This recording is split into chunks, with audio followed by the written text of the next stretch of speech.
Kolej Engku Omar, Barisan Magister Tinggi Sekretariat HELA. Selamat datang saya ucapkan kepada hadirin sekalian yang sudi menghadiri program Mobility Talk ini di bawah anjuran Sekretariat HELA Kolej Engku Omar. Hadirin yang dimuliakan, bagi memberkati majlis kita yang penuh barakah pada hari ini, marilah kita bersama-sama menadah tangan, mengaminkan bacaan doa, memohon keberkatan. Oleh itu, majlis ini mempersilakan Saudara Ahmad Musaddiq bin Jusof untuk memimpin bacaan doa. Dipersilakan. Assalamualaikum warahmatullahi wabarakatuh. Al-Fatihah. A'udzubillahi.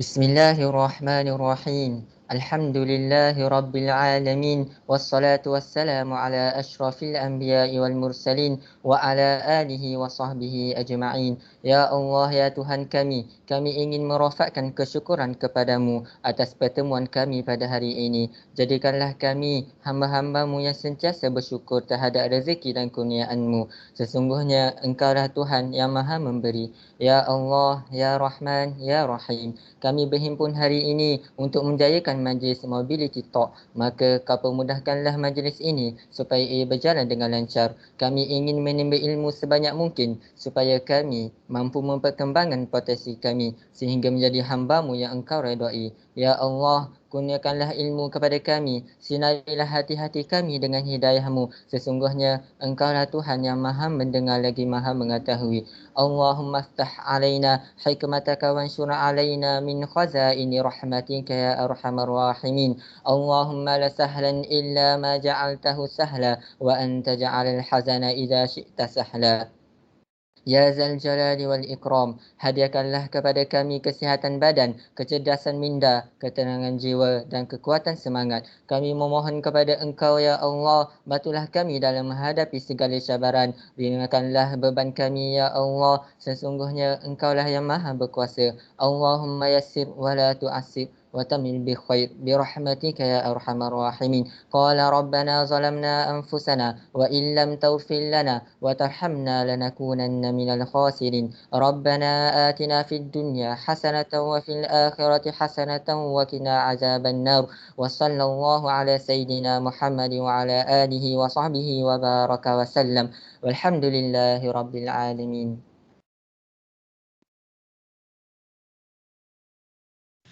Amin, amin, ya Rabbal Alamin. Majlis merakamkan setinggi-tinggi penghargaan dan terima kasih atas bacaan doa itu tadi.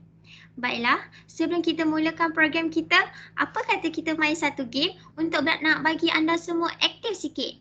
So now, semua boleh buka link yang kami bagi dekat chat box ataupun pergi ke website Menti and isi nombor kod yang kita orang nak display ni.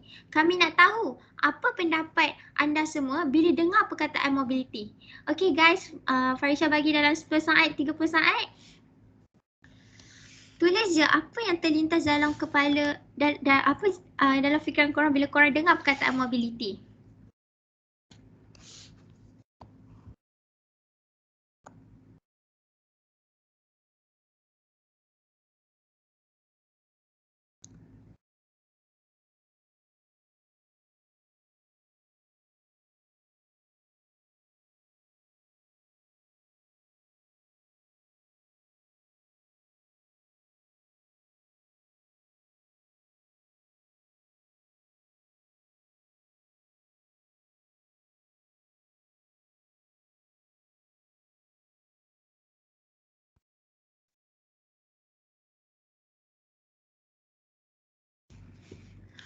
Wow, ramai yang jawab perkataan luar negara. Betul lah tu, program mobility ni ada juga kaitannya dengan luar negara. Okey, terima kasih semua atas respon yang diberikan. Jika ada sebarang persoalan, diminta para hadirin untuk bertanya melalui chat box. Link kehadiran dan feedback akan diberikan di akhir program nanti. Hadirin sekalian, sebelum kita meneruskan acara, elok rasanya jika saya memperkenalkan tetamu kehormat kita yang akan melontarkan buah fikiran dan berkongsi pengalaman tentang program mobility. Tetamu pertama kita pada malam ini yang merupakan Assistant Register UKM Global iaitu Encik Hafiz Rasul bin Muhammad. Encik Hafiz merupakan graduan dari Universiti Teknologi Marasha Alam Malaysia dan University of San Francisco USA dalam bidang pengurusan hospitality. Bukan itu saja, sekarang beliau bertanggungjawab untuk Student Experience and Relation di International Relations Centre UKM Global. Diminta untuk Encik Hafiz memperkenalkan diri beliau dengan lebih lanjut serta memberikan sedikit sebanyak pendedahan dan pengetahuan beliau tentang program pergerakan dalam dan luar negara. Dipersilakan.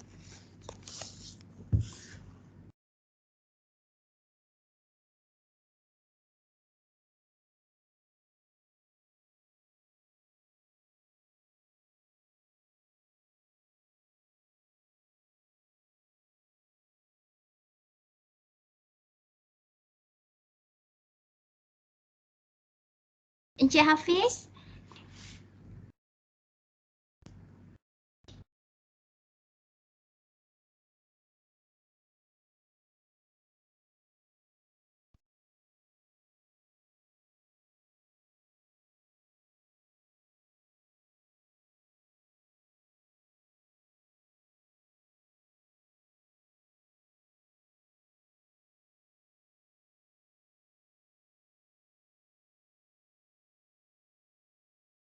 Baiklah, sementara menunggu Encik Hafiz, kita ke tetamu yang seterusnya.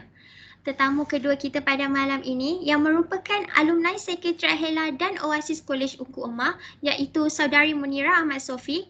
Saudari Munira Ahmad Sofi merupakan mantan Exco Logistik Oasis Taiwan 2019 dan mantan Timbalan Ketua Pengarah Oasis Korea 2020. Diminta untuk Saudari Munira memperkenalkan diri beliau dengan lebih lanjut serta menyatakan pengalaman beliau semasa berada di Kolej Ungku Emas serta apa yang menariknya tentang HELA dan Oasis. Dipersilakan. Okay, Assalamualaikum dan selamat malam. Nama saya Munira Ahmad Sofi, boleh panggil Mun, semua orang panggil Mun. Okay, umur tak payahlah. Tahun 4. Tahun 4 tahun ni, lepas tu tahun ni tak ada join program apa-apa lah sebab sibuk dengan FYP. Lepas tu, apa soalan? Nak kena jawab soalan tadi lah?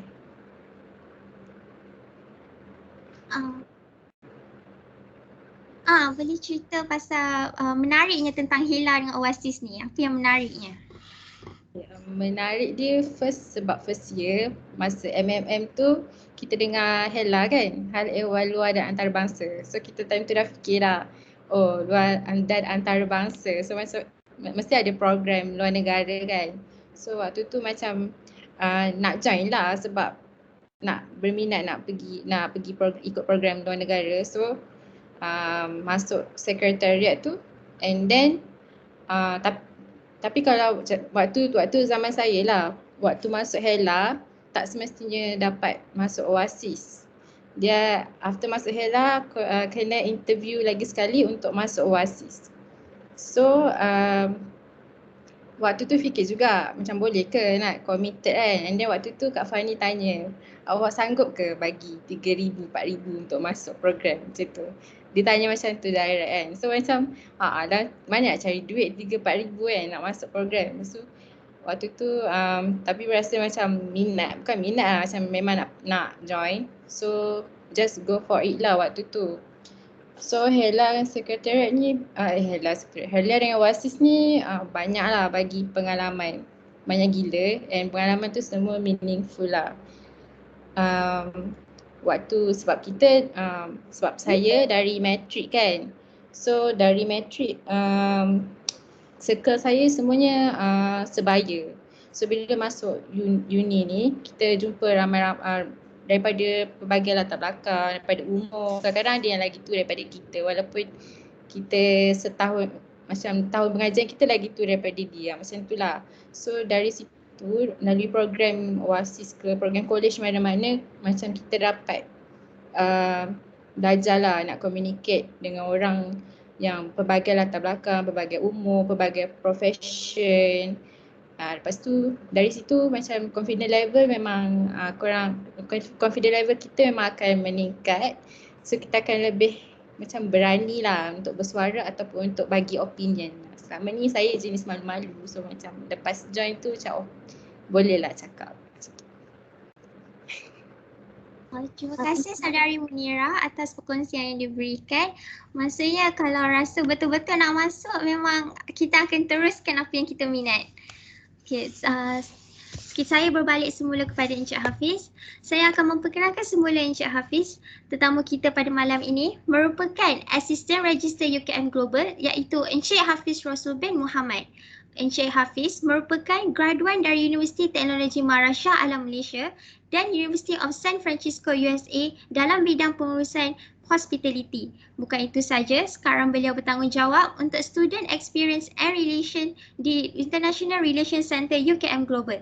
Diminta untuk Encik Hafiz memperkenalkan diri beliau dengan lebih lanjut serta memberikan sedikit sebanyak pendedahan dan pengetahuan beliau tentang program pergerakan dalam dan luar negara. Dipersilakan. Wow, okey. Assalamualaikum warahmatullahi taala wabarakatuh. Boleh dengar tak? Boleh dengar? Boleh. Okey. Alright, pertamanya saya ingin mengucapkan terima kasih kepada pengacara majlis. Siapa pengacara majlis ni? Farisha, tahun 1. Okey, Faisha, okey. Alright, terima kasih kerana menjemput saya untuk bersama-sama dengan saudara-saudari sekalian di Kolej Engku Omar. Ini merupakan kali kedua atau ketiga saya dijemput lah. Sebelum ni saya pernah dijemput, tapi dijemput atas beberapa program yang lain lah. Okay. Alright, saya seperti yang telah diperkenalkan tadi oleh pengacara, saya Hafiz Rasul Muhammad. Saya bertugas di International Relations Center, Pusat Hubungan Antarabangsa, yang mana telah di-rebrandkan kepada UKM Global. Tapi sebelum tu, saya bertugas di HEP. Alright, saya pernah menjadi pegawai di bahagian anak awal pelajar banyak tahun lah, ya. Dan juga saya pernah menjadi pengurus kolej. Ya, baik. Tapi sekarang ni saya bertugas di Pusat Hubungan Antarabangsa dari tahun 2014. Ya, saya di sana. Okey. Actually saya nak share untuk memperkenalkan saya punya Pusat Hubungan Antarabangsa dan apakah yang kami lakukan di Pusat Hubungan Antarabangsa. Okey. Apa yang saya lihat di sini ialah bercerita tentang Mobility Talk. Bila Mobility Talk ni bercerita tentang program-program mobility, saya berpandangan bahawa ianya lebih khusus pada mobility outbound, yang di mana pelajar UKM pergi ke luar negara. Ya, kalau saya bercerita tentang inbound, yang itu mungkin saya akan bercerita dari sudut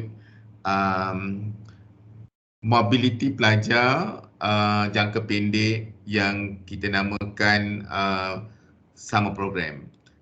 Ya, program musim panas yang mana pelajar daripada luar negara datang ke UKM untuk mengikuti program jangka pendek yang ada beberapa program dari seminggu hingga ke 1 bulan. Ya. Okey. Maybe I should share. Kalau saya, yang sebenarnya kan saya tak berapa familiar dengan MS Team ni. Dan saya tahu MS Team ni memang you all guna untuk you all punya pembelajaran. Saya biasa guna Zoom je.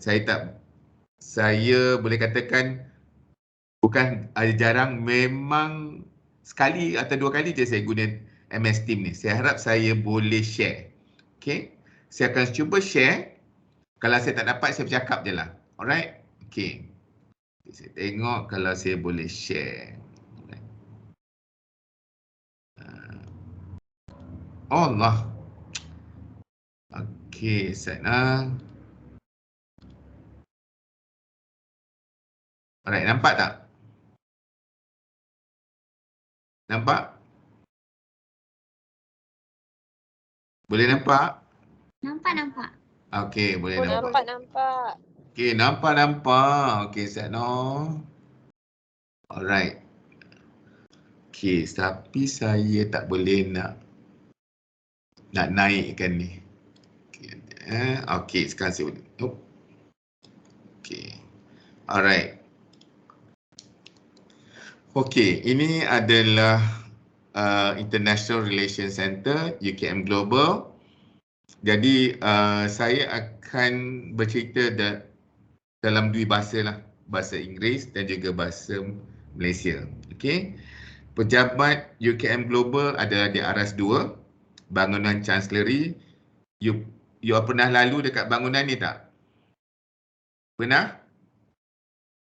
Okey, ini bangunan yang sama dengan jalan raya yang main road masuk ke kampus.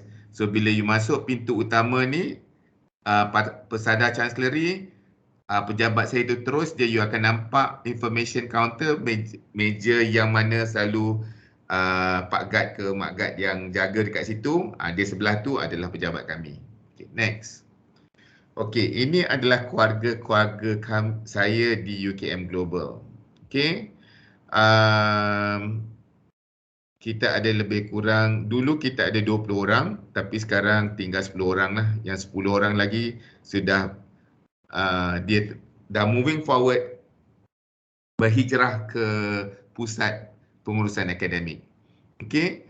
So misi dan visi kita adalah untuk menjadi focus point untuk UKM dalam urusan yang berkaitan dengan pengantarbangsaan. Okey, untuk menjadi universiti yang bertaraf antarabangsa. Okey, misi kami adalah untuk menjadikan UKM punya profil, brand dan image diketengahkan dan juga diperkuatkan dari segi dari segi lokasinya di peringkat antarabangsa, terutama dari segi hubungan dan juga jaringan dengan rakan-rakan di luar negara. Okey, di sini ini adalah tim UKM Global. Bila dilihat di sini, kami ada seorang pengarah, penolong pengarah, dua koordinator program, Associate Professor ataupun Profesor Madya Dr. Muhammad Faiz Mansur. Beliau merupakan koordinator untuk Universiti Duisburg Essen, Germany.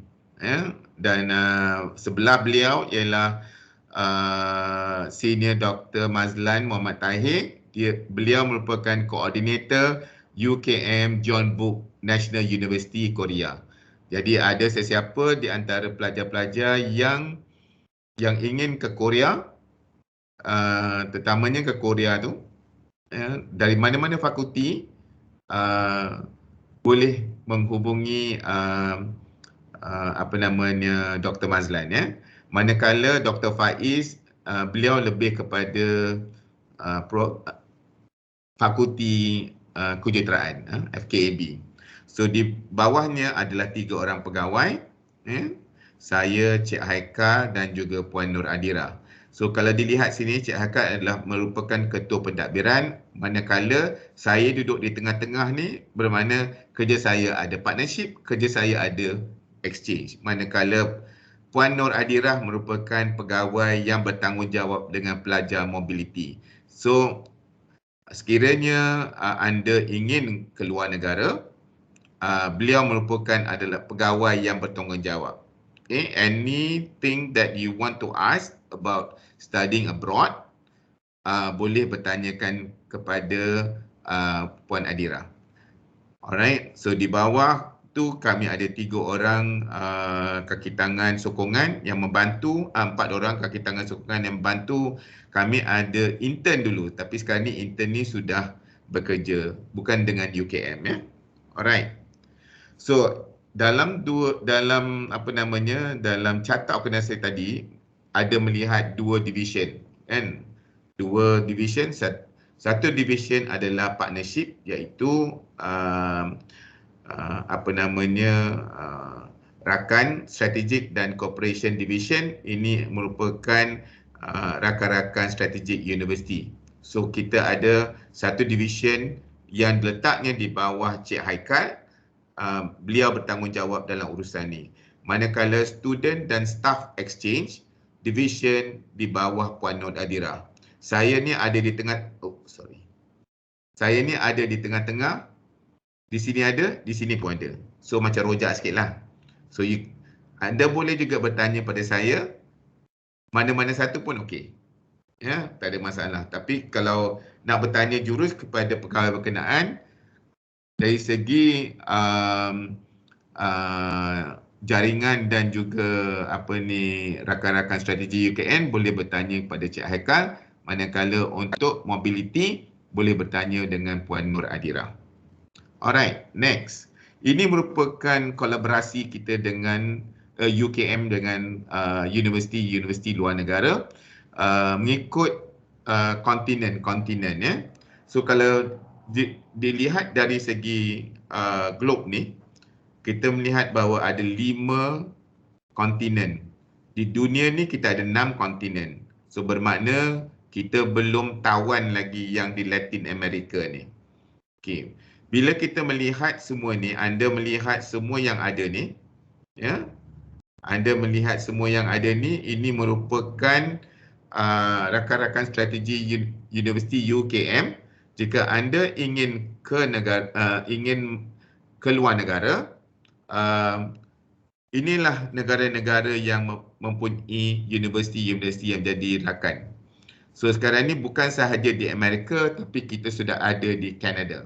So di Afrika kita ada 13, di Eropah kita ada 113, di Asia kita ada 687, manakala di Australia dan juga di New Zealand kita ada 27 universiti yang menjadi rakan karib kita ya, UKM. Alright. So jika anda ingin pergi ke luar negara untuk do this outbound exchange, so bolehlah melihat inilah negara-negara atau kontinen yang mana anda boleh buat pilihan untuk pergi. Tapi ianya perlulah merujuk kepada fakulti anda, di mana perlu melihat di manakah rakan strategi fakulti anda. Adakah di Asia, adakah di Australia atau di Afrika, di Europe, di Amerika? Boleh bertanyakan pada pejabat, kita panggil hal ehwal jaringan ya, di fakulti masing-masing. Okay, so next. Wah, kenapa tak? Okay, sekarang kita pergi kepada Student Mobility and Exchange Program. Saya rasa yang ini yang ramai yang nak tahu. Apakah itu Student Mobility? Apakah Exchange Program? Student Mobility yang saya sebut ialah program seminggu, 2 minggu, 3 minggu dan sebulan. Kalau sehari, 2 hari, 3 hari itu pun kita panggil Student Mobility. So it's a short term mobility. Exchange programs ialah 1 semester. Kita menganggarkan 1 semester ni adalah 6 bulan. Tapi yang sebenarnya ianya adalah sama ada 4 atau 5 bulan sahaja ya. Okey. Bagaimana anda ingin mengikuti program exchange? So, kita lihat di sini kita ada international partnerships, iaitu rakan antarabangsa. Kita ada international association, ini adalah persatuan-persatuan antarabangsa. Kita ada international scholarship, maknanya scholarship antarabangsa yang ditawarkan kepada pelajar kita. Alright. Kalau kita lihat memorandum understanding ialah MOU. MOU adalah perjanjian yang dimenterai antara fakulti atau UKM dengan universiti yang berkenaan.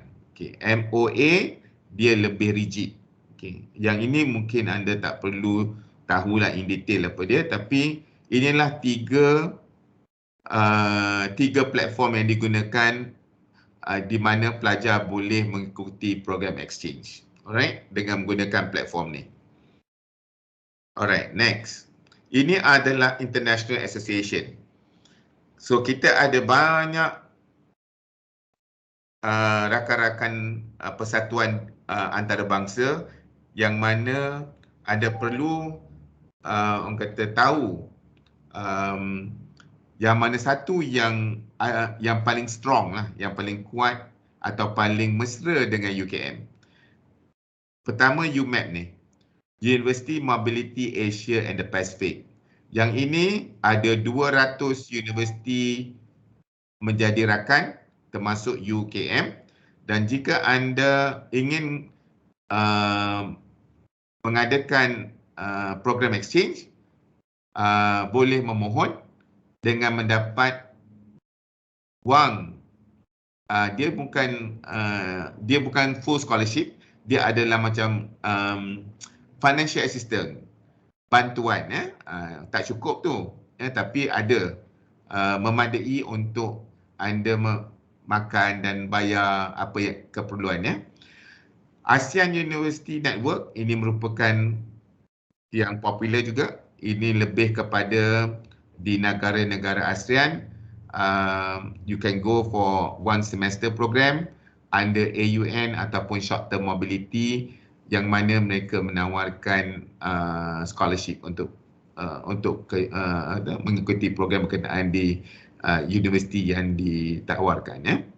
AUAP ini kurang, tapi kita juga menjadi persatuannya.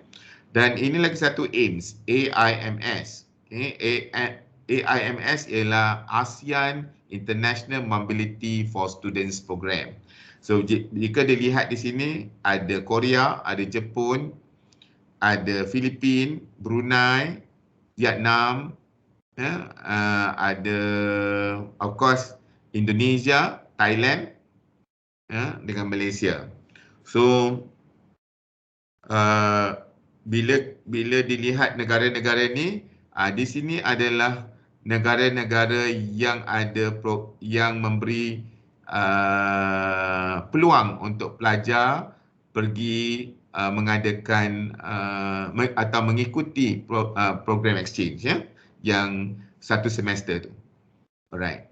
Kebanyakan pelajar yang banyak ke sini ialah pelajar mengikuti jurusan bisnes, FEP, FSSK, FKAB. Di bawah ni AIMS. Kalau fakulti lain, jika anda ingin pergi, mungkin tidak menggunakan wang peruntukan ni lah, AIMS ni. AIMS ni dia wang disalurkan oleh KPT, Kementerian Pengajian Tinggi, bukan dari UKM. Alright. Yang lain-lain tu the Association of Commonwealth University, University Alliance in Talent Education Development. Ini yang lain-lain ni biasanya mereka akan menawarkan program-program, dan anda jika ingin mengikuti program-program yang ditawarkan oleh persatuan ni, kerja dia banyak sikit lah. You have to do your own video biasanya, and you kena buat essay untuk dapat peluang, sama ada untuk pergi mengikuti program mobility ataupun mengikuti program-program macam workshop dan sebagainya. Semua ditanggung oleh persatuan berkenaan. Alright. Okay, outbound. Macam mana nak pergi? So, requirements and eligibility. Okay, anda lihat di sini. Review requirements and apakah keperluan dan eligibility pelajar jika ingin mengikuti program exchange ke luar negara. Perlulah pelajar berkenaan adalah full time student, pelajar sepenuh masa, undergraduate, prasiswaza. Completed at least 2 academic semester. Bermaknanya 1 tahun you dah complete. Masuk tahun kedua, you boleh apply untuk pergi buat exchange. So tapi sekarang ni, untuk pengetahuan anda semua, kita ada pelajar yang tahun 1 pun sudah ada mula memohon untuk mengikuti program exchange. Tapi program exchange tu adalah di atas tawaran seperti beasiswa yang ditawarkan oleh sama ada oleh kementerian ataupun Kementerian Pendidikan negara berkenaan ataupun oleh kedutaan mereka ada menawarkan scholarship untuk pelajar pergi ke luar negara untuk 1 semester. Okey, ada juga sekarang ni disebabkan oleh pandemik ni, ada juga pelajar yang tahun 3 yang dah nak habis belajar, dah nak graduate, baru nak mohon untuk pergi. Sebabnya sepanjang 2 tahun mereka tidak dapat memohon untuk mengikuti mana-mana program ke luar negara ataupun program short term mobility sama ada dalam negara ataupun ke luar negara. Okey.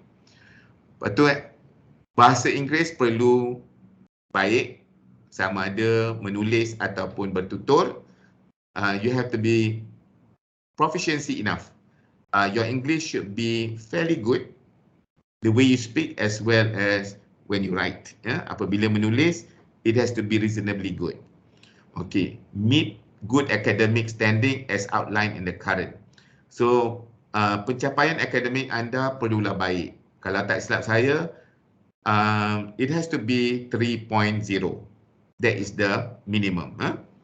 Must agree to abide by the rules and regulations of UKM or host university. Mesti patuhi peraturan-peraturan yang dikeluarkan oleh UKM ataupun universiti yang akan menjadi host kepada anda untuk mengikuti program pertukaran outbound.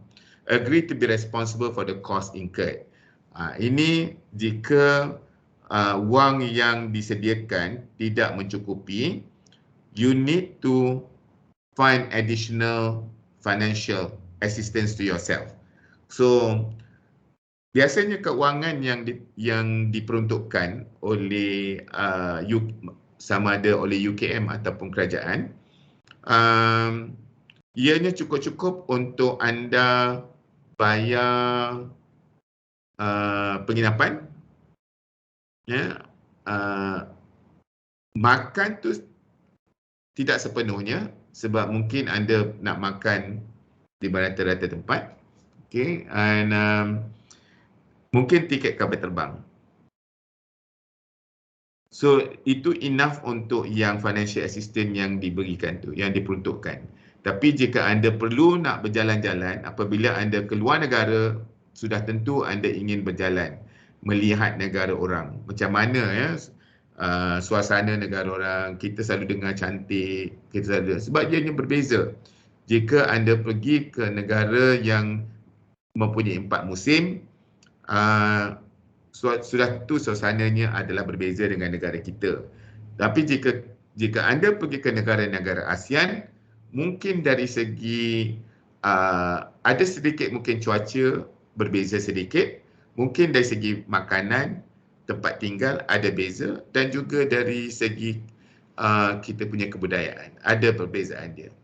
Kemana saja anda pergi akan ada sesuatu yang istimewa. Tidak semestinya anda pergi ke negara yang ada 4 musim tu that you're going to be very happy there, but at the same time, jika anda ke negara-negara ASEAN, anda akan menikmati suasana yang tidak kurang hebatnya.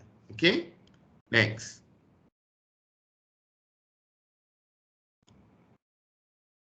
Alright, macam mana nak apply?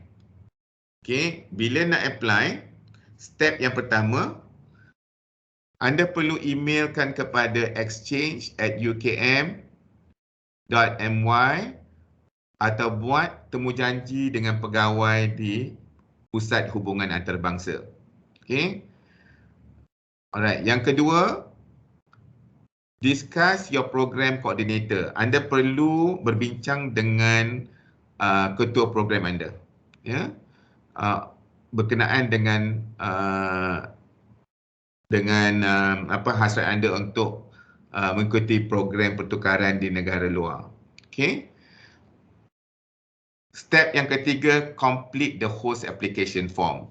Biasanya universiti yang di luar negara, mereka akan mengeluarkan tawaran untuk pelajar UKM mengikuti program pertukaran di universiti berkenaan. So, kita akan wartakan di dalam Facebook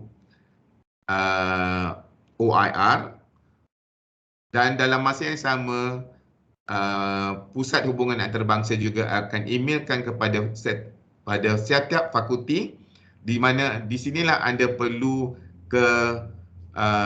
pergi ke pejabat antarabangsa di fakulti untuk mendapatkan maklumat di manakah anda boleh pergi memohon untuk mengikuti program pertukaran. Okey.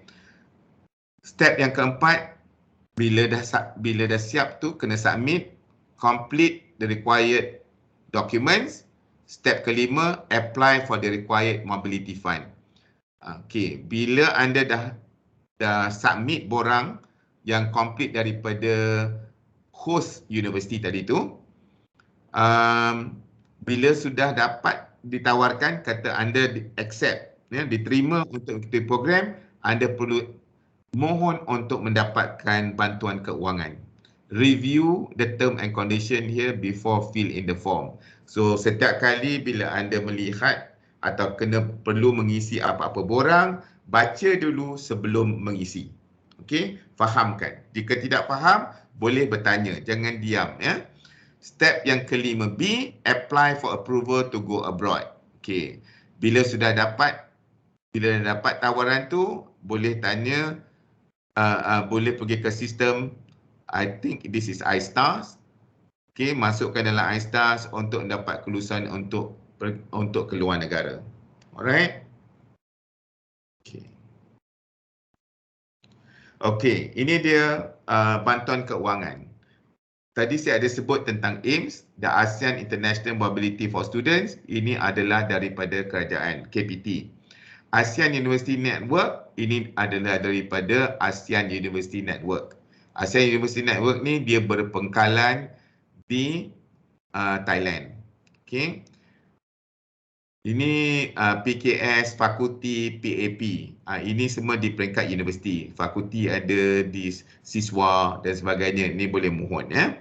Tapi biasanya kalau siswa ni, mobility fund ni bukanlah untuk berkredit. Bukan berkredit, bukan program berkredit. Dia program yang you pergi untuk seminggu atau beberapa hari, boleh mohon ya untuk mendapatkan bantuan keuangan. Biasanya pelajar-pelajar MEP ada membuat permohonan jika mereka ingin keluar negara.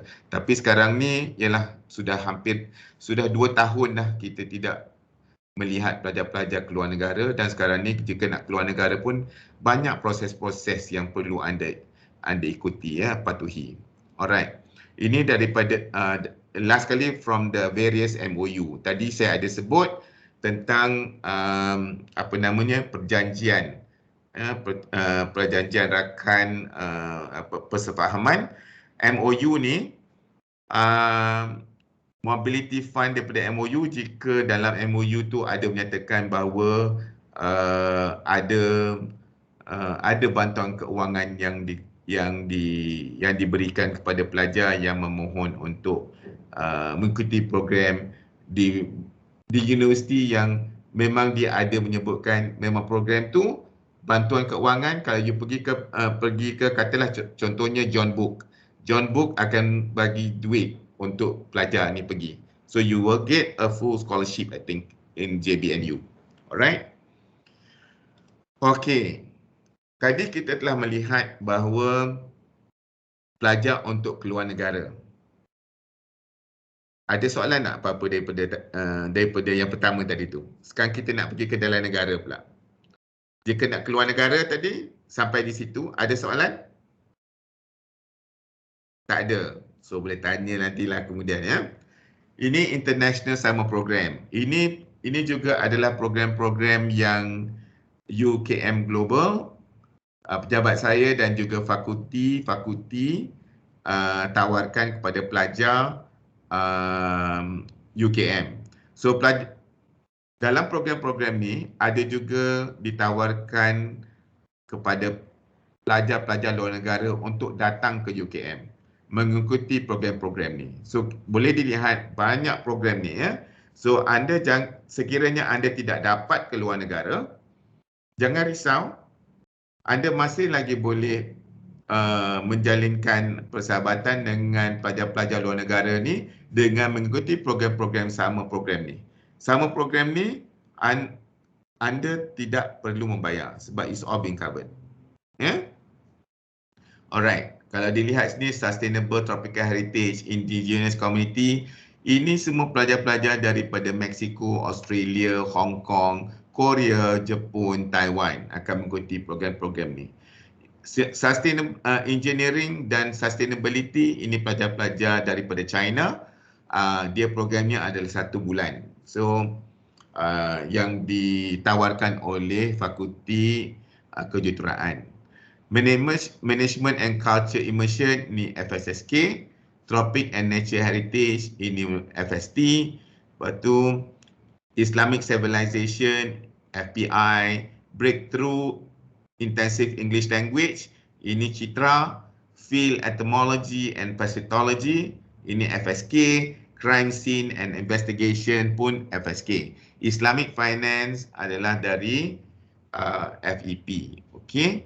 So ini adalah beberapa program yang ditawarkan jika anda berminat untuk mengikuti sama program di Universiti Kebangsaan Malaysia.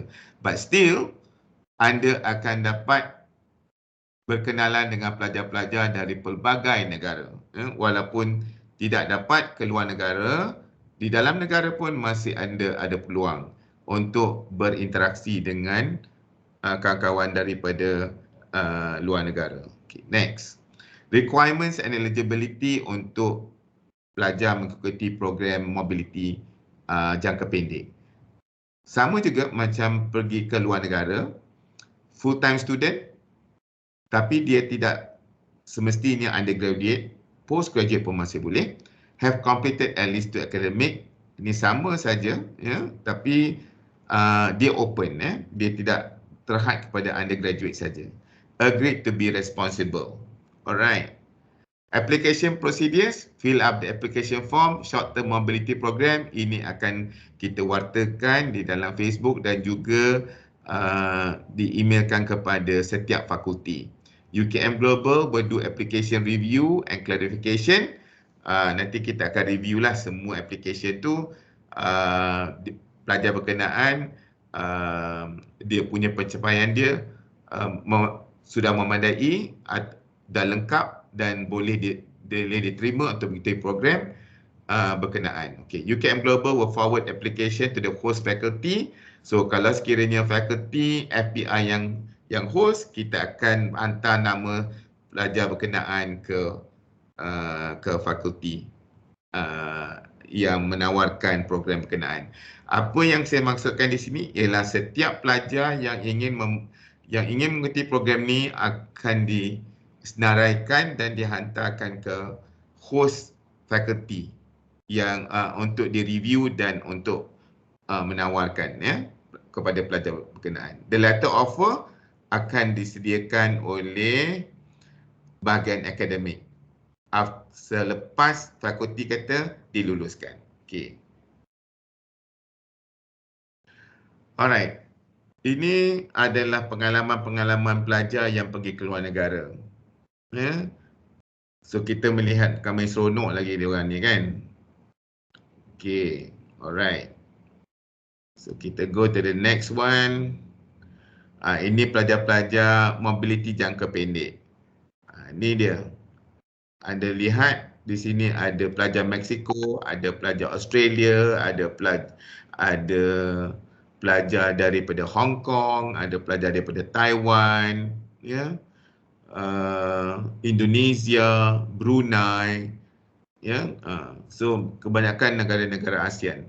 So banyak peluang ni, dia walaupun di negara kita sendiri tak semua kita ni kadang-kadang dapat menikmati atau mengikuti atau menjelajahi suasana negara kita sendiri. Apabila anda mengikuti program mobiliti jangka pendek di UKM ni, anda akan dibawa keluar daripada UKM, pergi sama ada ke Sabah, Sarawak, Langkawi, Mersing, Cameron Highland, Fraser's Hill, ya, tempat-tempat yang mana ya sambil anda belajar berkenaan dengan apa yang subjek yang ditawarkan oleh dalam program berkenaan, tapi anda dapat juga berjalan dan juga menikmati suasana-suasana macam jadi orang kata pelancong lah. Ya. Okay, alright. So next, itu sahaja. Alright. Okay, how? Boleh? Ada? So if I want to stop sharing, how?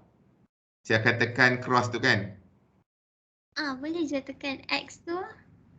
Alright. Okay. Okay. Terima kasih Encik Hafiz atas perkongsian yang menarik itu tadi. Saya yakin para hadirin kini lebih jelas tentang bagaimana UKM Global ini diuruskan ataupun dijalankan. Para hadirin, seperti yang dikatakan oleh Encik Hafiz tadi, para hadirin yang berminat untuk menyertai program mobiliti yang dijalankan oleh UKM Global, walaupun dalam keadaan pandemik ini, boleh mengikut prosedur yang baru sahaja diterangkan oleh Encik Hafiz sebentar tadi. Baiklah, sebelum saya meneruskan soalan kepada Saudari Munirah, diingatkan semula jika ada sebarang pertanyaan boleh tanya terus di chat box nanti dan akan dibacakan semasa sesi soal jawab sebentar lagi. Baiklah, saya akan teruskan persoalan kepada Saudari Munirah. Seperti yang kita ketahui, Saudari Munirah pernah menjayakan program Oasis di Taiwan pada tahun 2019. Jadi bagaimana tim Saudari Munirah dapat melancarkan program ini dari segi perjalanan semasa berada di Taiwan?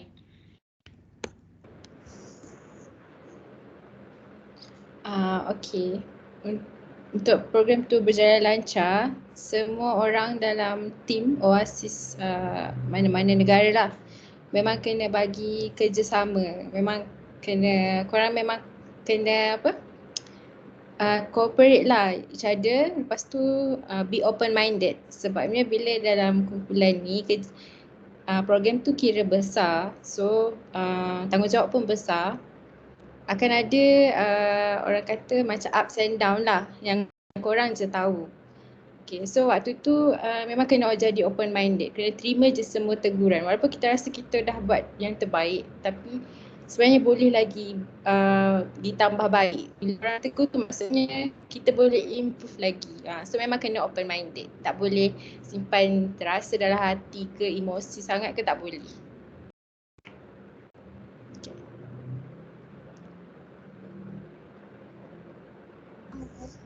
Apa pula cabaran yang macam mungkin Saudari Munirah boleh berkongsi sikit cabaran semasa Saudari Munirah menjalankan program mobiliti di Taiwan yang paling mencabar sekali? Paling mencabar banyak. Ada yang paling yang paling ingat lah. Ada beberapa kejadian lah yang berlaku. First, kami Oasis Taiwan pernah tersilap train, naik train. So bayangkan dekat negara asing, tak tahu, macam tak familiar dengan sistem transport kan. So boleh pula waktu tu kami nak pergi universiti. Universiti yang sepatutnya kami pergi untuk rasanya waktu tu untuk sharing session. So memang kena on time. Tapi first thing first, kita orang tersilap train. Kita orang terpergi backwards. Patutnya kita orang bergerak tu forward punya route. Faham tak? So waktu tu logistik memang kena saya kata alert lah. Macam sebab kita macam tak pernah dengar nama stesen ni. Lepas tu macam mana nak pergi balik dekat yang asal lah. Waktu tu kena fikir on the spot and then kena bawa dalam 16 orang serentak sekali. Yang tu cabaran. Lepas tu yang kedua, waktu sampai dekat universiti, bagi Kak Fani ingat kot. Ada yang tertinggal plug cenderamata untuk universiti. So waktu tu memang on the spot lagi sekali. Kena fikir macam mana nak backup plan ni sebab kita memang akan ada sesi tukar cenderamata dengan pihak universiti sana kan. So waktu tu macam saya dengan Kak Fani lah pergi bekerja jugalah, pergi cari supermarket yang terdekat kat situ untuk cari barang apa yang sesuai untuk buat sebagai cenderamata. Waktu tu memang balik tu memang semua menangis lah Kak Fani, bantai kan. Lepas tu apa lagi? Lepas tu waktu nak balik tu kita orang dekat airport. Waktu tu berlaku apa panggil gempa bumi dekat airport waktu tu. First time dapat rasa gempa bumi dekat airport waktu tu. Semua macam takut lah kan. Tiba-tiba memang nampak escalator macam swaying, memang nampak. So sebab semua tak familiar, so kita orang just follow airport tu lah, just follow naik flight apa semua. And then esoknya dapat tahu flight after that semua cancel. Kita orang punya flight yang last. So waktu tu macam terfikir, kalau lah kita terstuck dekat sana, apa nak buat kan. Macam lama nak tak tahu kan. Itulah antara banyak lagi sebenarnya nak cerita. Tapi ya, sempat ke masa. Boleh ke nak share slide? Boleh. Sekejap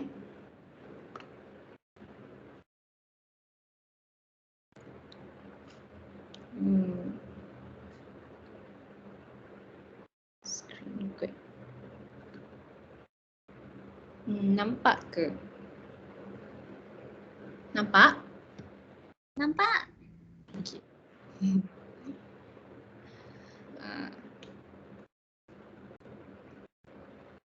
Okay, so ni slide yang sempat buat. So untuk program Oasis ni, apa yang saya belajar lah daripada first year masuk, kita punya program Oasis ada banyak macam, saya boleh panggil mode program kot. Lepas tu mode program ni dia ikut, saya tak pastilah sekarang, tapi waktu saya dia ikut panggil apa? Niche college kediaman. Macam KUO, niche dia kesukarelawanan. So waktu tu semua semua sekretariat, semua macam kelab aksi ke apa, Iqra ke, mereka kena buat program tu berkaitan dengan tema kesukarelawanan.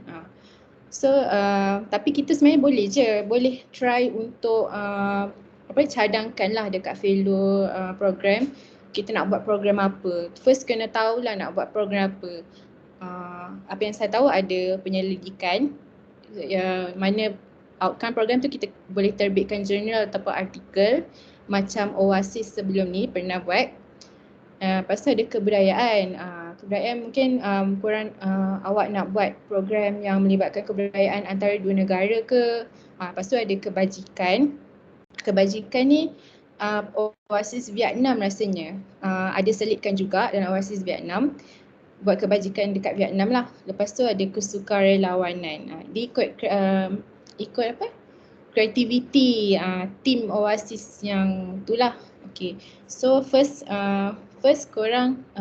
kita nak buat program tu kena tak boleh macam terus nak pergi, contohlah nak pergi Singapore. Macam nak buat mana nak pergi Singapore, nak buat apa, tak boleh nak jawab. So first korang kena come out dengan korang nak buat program tu apa, objektif program korang. So kalau Kak Fani dia akan minta at least 3 objektif program. Okay, lepas tu daripada objektif tu korang fikir korang nak buat program apa, and then yang ni penting sebabnya benda ni kalau korang tak boleh jawab macam susah lah, korang tak tahu lagi korang nak buat program apa. So first korang kena tahu impak kepada individu pelajar lah, pada kita pelajar-pelajar KUO macam tu, dan pelajar yang terlibat lah. Lepas tu impak kepada universiti. Maksudnya apa yang universiti akan dapat? Apa yang universiti akan dapat kalau program kita buat program kita. Yang ketiga, masyarakat ataupun kumpulan sasaran lah. Apa impak? So kalau kita dah dapat jawab semua soalan tu, boleh mungkin korang punya program adalah masa depan dia masa tu. Okay, so ni contoh. Yang ni program Oasis. Kalau kenal Danish O. Yang ni sesi lepas. Okay, dia sebab sesi lepas tak boleh nak keluar. So tapi dia masih juga buat Oasis, dia buat online. Okay, sampai boleh terbit jurnal. Okay, so objektif dia cari dulu objektif dia. Dia kaji impak COVID-19 ni terhadap mahasiswa universiti. Okey, cara dia dianjurkan online punya discussion antara pelajar daripada beberapa buah universiti. Okey, so yang tu kira global lah kan. Okey, and then dia punya outcome dia buat analisis survey daripada responden yang terdiri daripada mahasiswa universiti-universiti yang terlibat. Okey. Ni contoh lah. Okey, macam saya berkesempatan untuk join. Sebelum ni, yang ni waktu sebelum COVID lah. Waktu 2018-2019. Yang ni dekat Taiwan punya airport. Okey, waktu tu penasihat program Dr. Syahizan pengetua dengan juga Encik Jamalul Lail. Tapi rasanya sekarang dia dah tak ada dekat KUO. Lepas tu fellow pemantau kita Kak Fani. Okey, yang ni carta organisasi lah, boleh kata macam tu. First kita ada ketua pengarah program. Ketua pengarah program ni dia map. Okay, map Oasis lah, map Hela. Map Hela yang ni lah waktu saya Gigi, nama dia Azizi, dia panggil Gigi je. Map Hela saya Gigi waktu tu, saya first year, dia second year waktu tu. Lepas tu dia pilih daripada interview yang Oasis tu, dia pilih TKP dengan TKP 2. So bawah TKP 2, TKP 1, TKP 2 ada setiausaha, bendahari dengan timbalan setiausaha. Sebab apa? Sebab setiausaha ni memang banyak kerja. Dia banyak macam dia buat paperwork, dia kena buat ringkasan eksekutif, dia banyak buat writing lah pasal dokumen-dokumen, semua dia buat. Kalau bendahari pasal ni lah kewangan, marketing proposal. Kalau TKP 2 ni mostly dia akan jadi wakil lah ataupun kadang-kadang banyaknya ditolong yang bawah-bawah ni buat kerja. Sebabnya mereka ni diorang buat kerja awal-awal je. Bukan awal-awal, maksudnya pada awal-awal program dia buat. And then tengah-tengah program tu dia macam dah tak ada kerja sangat. So diorang akan masuk je mana-mana post yang kurang orang macam tu. So memang macam saya cakap lah, kerjasama. Macam tak boleh nak pentingkan diri sendiri lah. Macam kerja dah siap tak payah buat apa-apa. Tak boleh. Memang kena tolong semua orang. Okay, so bawah exco lah. So yang MT tadi biasanya akan masuk exco. So exco ada 4. Mungkin waktu sesi korang boleh tak pastilah ikut keperluan, mungkin ada penambahan ke tak pasti. Okay, exco ada logistik, multimedia, perhubungan dengan pemasaran. Perhubungan ni international relation lah, dan juga macam exco program, dia kena rangka modul dan program. So apa tugas exco? So saya exco logistik untuk Taiwan. Saya nak cerita. Okay, saya dulu waktu jadi exco logistik tu, first thing yang map saya minta lah, Gigi minta is, dan Kak Fani minta check dengan agensi pelancongan Malaysia.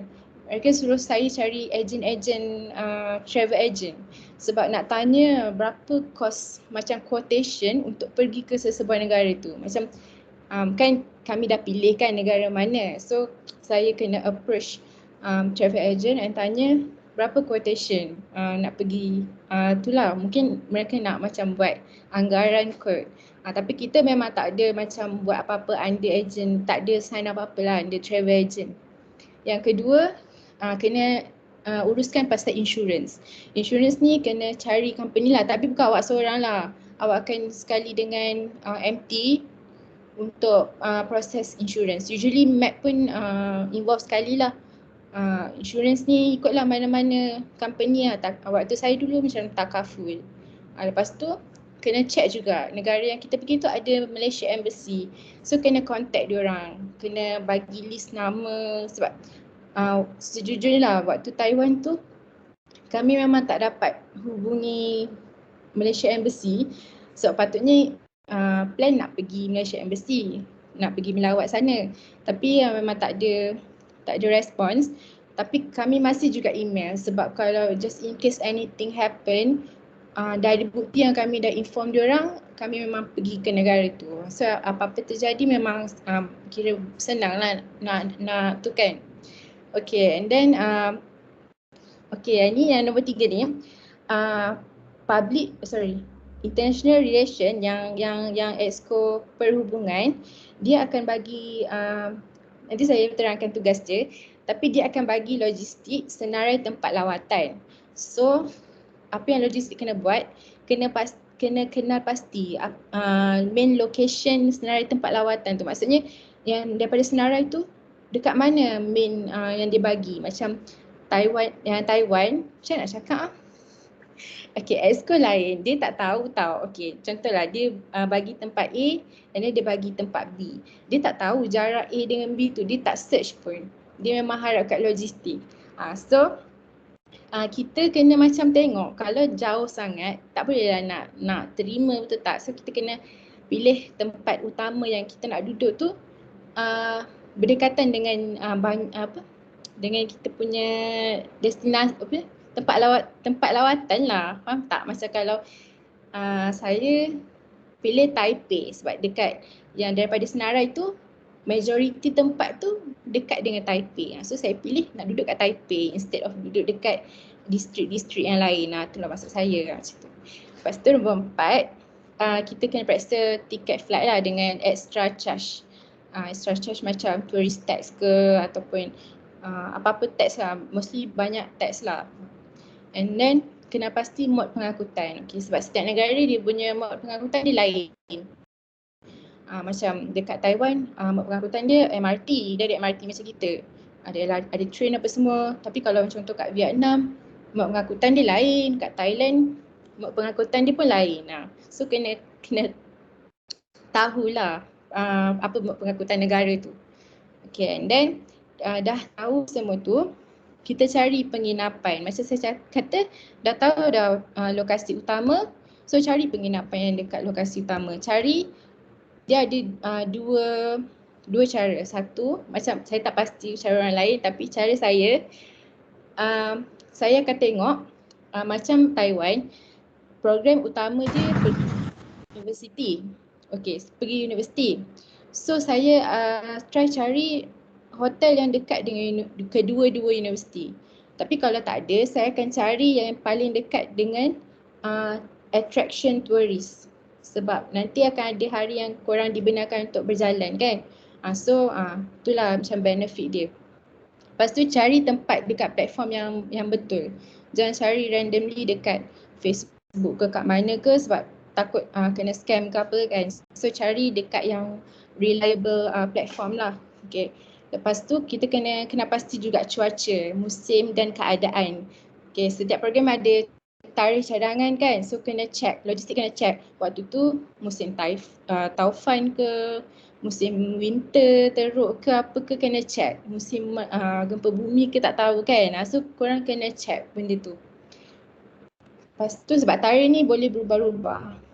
Okay, seterusnya logistik kena cari, kena berhubung dengan orang ataupun pelajar Malaysia dekat sana. Kena carilah, macam saya cari kat Facebook. Saya tak tahu kenapa, saya cuba cari dekat Facebook. Tapi dapat seorang ni lah, akak ni, dia memang student PhD dekat Taiwan. Tapi dia bukan dekat Taipei, dia dekat jauh macam 6 jam daripada Taipei. So tapi saya still contact dia. Sebab apa? Sebab saya nak mungkin saya tanya tips, saya tanya dia tips, saya tanya dia macam mana makanan halal, mungkin dia ada suggestion. Saya tanya dia macam-macam, saya tanya sebab senang kan Malaysia, orang kita boleh tanya macam-macam dekat dia. Dia pun rajin melayan. Sampai sekarang dia masih contact saya. Walaupun dia dah habis belajar kat Taiwan, tapi kita orang masih berhubung macam tu. Cari dekat Facebook ataupun dekat Instagram, mana-mana je platform. Okay, yang ke-9, urusan pasport, dokumen perjalanan, SIM card dengan mobile hotspot. Yang ni pun under logistik. Pasport memang logistik pegang daripada urusan pasport ni, maksudnya kalau nak, ada yang dah expired kena renew, ada yang tak pernah buat kena pergi bawa diorang buat. Okay, lepas tu after dah settle semua pasport, logistik kena pegang pasport. Tak boleh bagi ahli pegang, bukannya tak percaya, tapi takut last minute hilang. So memang kena pegang. Lepas tu dokumen perjalanan ni mostly macam kebenaran lah daripada UKM, daripada kementerian, benda-benda macam tu logistik kena pegang. Lepas tu SIM card ni kita kena pandai-pandai lah. SIM card dengan mobile hotspot ni beli dekat, saya beli dekat Klook. Sebab kat sana kita tak boleh pakai telco kita kan, so kena cari sendiri punya lah. Yang ni boleh try cari kat Klook. Kat Klook ni senang berurusan. Lepas tu yang ke-10, urusan duit perbelanjaan harian, kos pengangkutan dan perjalanan dan pertukaran mata wang. Okey, urusan duit perbelanjaan harian ni kita juga yang kena kira. Sehari seorang berapa ratus Taiwan dollar yang perlukan, macam tu. So kita yang kena bagi tahu dia orang, okey sehari dalam ni, so estimate 5 hari berapa yang korang kena bawa, macam tu lah. Sebab lagi satu, kalau nak kira apa-apa jangan kira dengan kita punya duit. Maksudnya contohlah awak nak tahu destination tambang daripada A ke B, tak boleh lah cakap okey ni RM7, tak boleh. So dia sebab mostly dia akan fix lah, contoh 100 Taiwan dollar. So kira je 100 Taiwan dollar, sebab mata wang kan kadang-kadang dia naik turun kan. So kena kira dalam currency negara tu. Lepas tu yang ke-11, kena pasti tempat makan halal, masjid dengan surau. Sebab mesti memang akan pergilah, walaupun non-Muslim pun dia akan enjoy, dia akan join. So waktu saya kat Taiwan tu pun ada kawan non-Muslim pun diorang boleh masuk kan. And macam tu lah, kita orang just tengok masjid yang dekat luar macam tu. Lepas tu ada cerita kelakar juga, sebabnya yang mencabar makanan halal lah, sebab bila kita pergi negara yang bukan Muslim kan, so makanan halal tu memang kena pandai-pandai cari. Saya memang baca tim logistik lah, memang baca banyak blog halal, have halal travel, halal trip. Banyak blog halal untuk tahu tempat tu halal ke tak. Tapi dekat Taiwan ada satu restoran yang kami pergi, ada logo halal. Tapi bila kami makan, and then bila balik Malaysia, baru ada team member kami yang cerita. Sebab ada team member kami dalam 2-3 orang yang pandai cakap Cina tau. So dekat Taiwan tu mostly diorang lah jadi macam perantara antara kami dengan lokal kan. Kadang-kadang cakap English, tapi kalau mungkin orang tak cakap English, dia boleh cakap Cina lah dengan team member tu kan. So waktu sampai Malaysia, diorang cerita sebenarnya yang kedai yang kita orang pergi tu ada jual sup tulang khinzir. So macam waktu tu macam okey, kenapa tak cakap kat kita kan. So benda macam tu memang tak boleh nak elak. Tapi just try our best lah untuk cari. Lepas tu dah tahu semua tu, kita baru macam sediakan tentative. Tentative memang akan berubah lah, dia tak boleh fix. Macam a few months before pergi baru betul fix, macam tu. So jangan panik. Okay, ni contoh dia. Contoh ni lah, ni waktu tersilap train, semua muka ketat sebab tengah kejar masa waktu tu. Lepas tu dekat bas ni pun dia tak ada English sangat lah. Kena faham-faham. Nasib baik waktu tu ada memang team member yang memang boleh cakap bercakap Cina lah, bahasa Cina. So dia pun translate kat kita orang. Satu lagi, kalau korang nak pergi, cuba belajar sikit-sikit. Walaupun sikit pun at least tahulah nak cakap sikit-sikit bahasa dia orang tu. Okay, multimedia pula tak keluar. Okay, multimedia kerja dia ni, dia design baju daripada awal. Baju sediakan banyak design, sebanyak yang boleh. Sebab Kak Fani, baju dia sangat pentingkan design baju ni. Tiga kali propose pun tak semestinya boleh approve lah dengan Kak Fani. Lepas tu design marketing proposal. Then kena tempah baju program, kena sediakan multimedia punya tu lah untuk bawa kat sana, DSLR ke tripod ke. And then akan ada sesi fotografi team. So waktu tu Exco Multimedia kena setkan tarikh lah dengan tema. Untuk fotografi ni untuk kita letak dekat banner, kat poster, untuk dekat letak dalam Instagram Oasis macam tu. Lepas tu design banner, poster, sijil dengan slides, template lah kalau ada perlukan pembentangan dekat sana. Okay, so yang last kali uruskan platform social media. Memang kena dekat sana kena buat video banyak, video Instagram, mana-mana platform Oasis memang kena update, selalu update sampailah habis program. Okay, ni contoh. Siapa yang kenal abang ni tak nampak kot. Tapi kalau ada yang perlukan bantuan multimedia, boleh tanya saya. Nanti saya bagi kontak abang ni. Dia memang semua design, mostly design memang dia buat, memang cantik. Okay. Contoh saya tunjuk marketing proposal.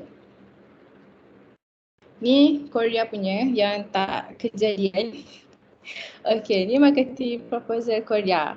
Marketing proposal ni dia macam booklet lah, macam majalah untuk kita bagi dekat company yang nak sponsor kita.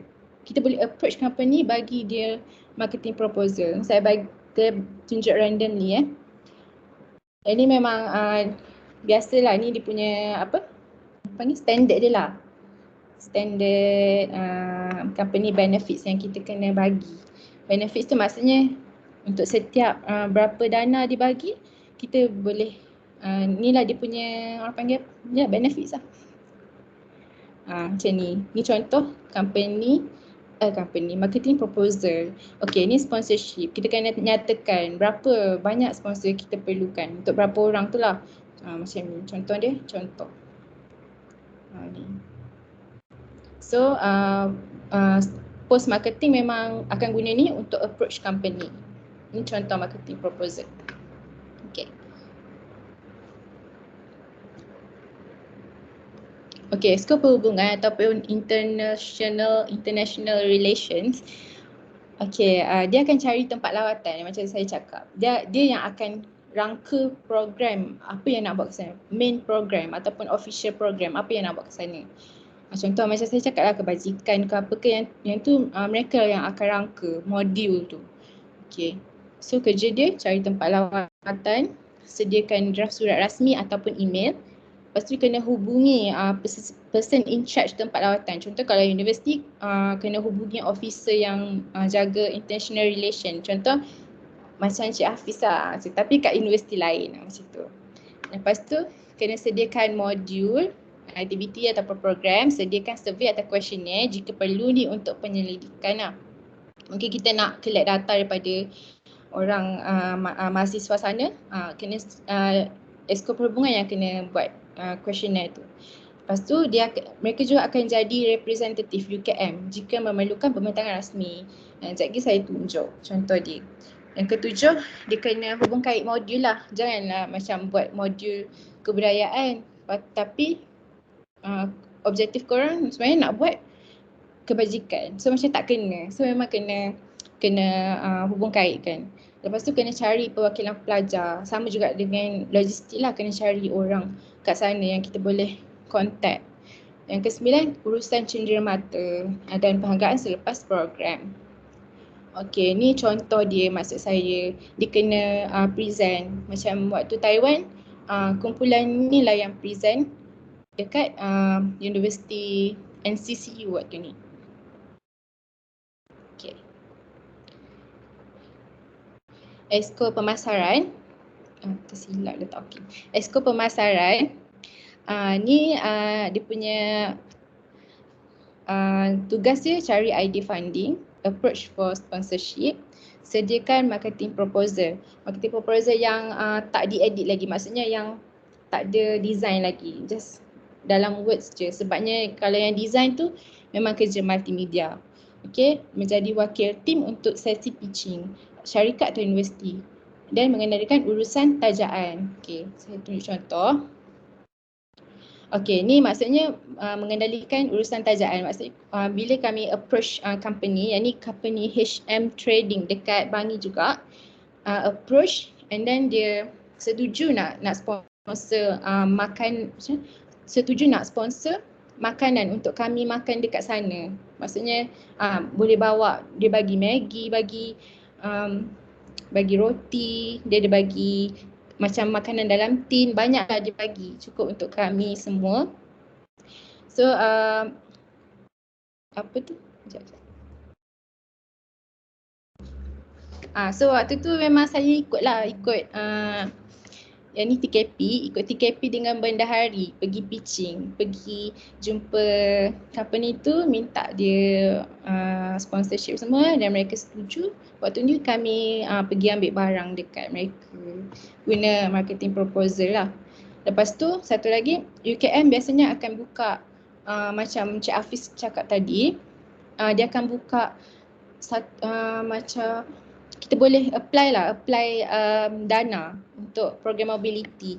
Macam waktu OASIS Taiwan, kami apply untuk bawah tu lah, dia ada kategori dia macam ni lah, dia ada kategori dia ada setiap berapa ribu kena pergi pitching macam tu. So memang waktu tu tim OASIS Taiwan hantar 2 orang pergi pitching dekat UKM Global. Okey, tu je. Sorry, tu je.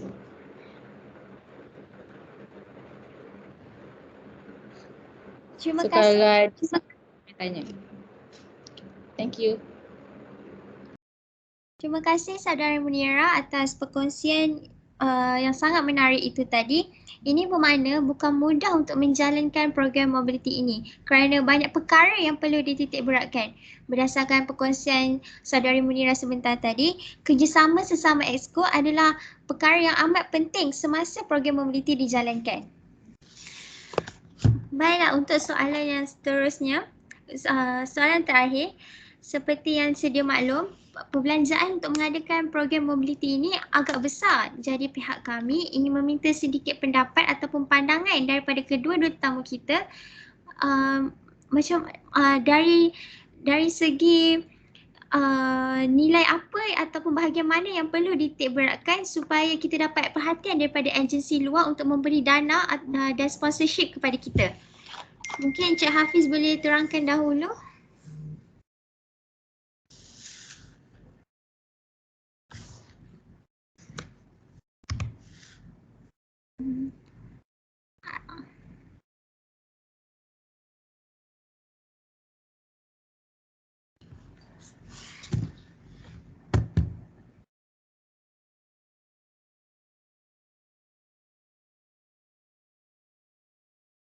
Minta maaf Encik Hafiz, saya lupa buka mic.